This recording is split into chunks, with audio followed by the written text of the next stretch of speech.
Hi, I'm Benjamin from Airtame, and in this video I'll show you how you can transfer the host controls from one device to another.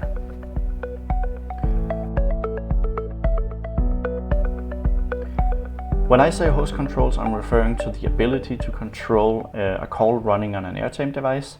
So this is the controls to mute the microphone, toggle the camera, and of course leave the call at the end. And in some cases you may want to transfer these controls between two devices.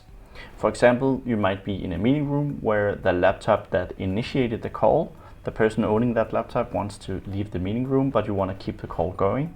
Or you might be using a smart display, in which case you want to be able to start the call on the display, but you might want to transfer the controls to your laptop, smartphone or tablet at a later point, so you can control the call while sitting down.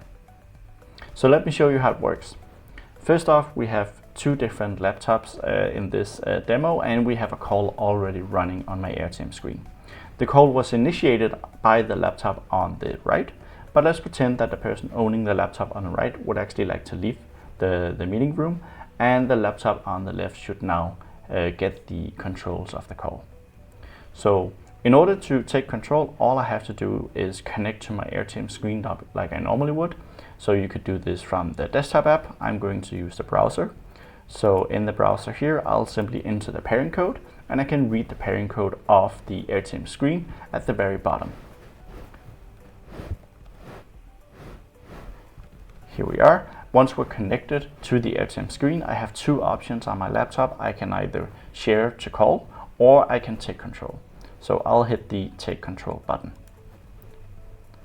Now after a second, you'll see that I now have control on my laptop on the left, and the laptop on the right gets a little notification saying that someone else has taken control of the call, and they are safe to pack up their laptop and leave if they want to. So it's actually that easy. Now I have control of my call on the laptop on the left. I can toggle the devices, and I can end the call when the meeting is over. So this has been a short demo on how you can transfer host controls between devices. I hope you enjoyed this video, and thank you for watching.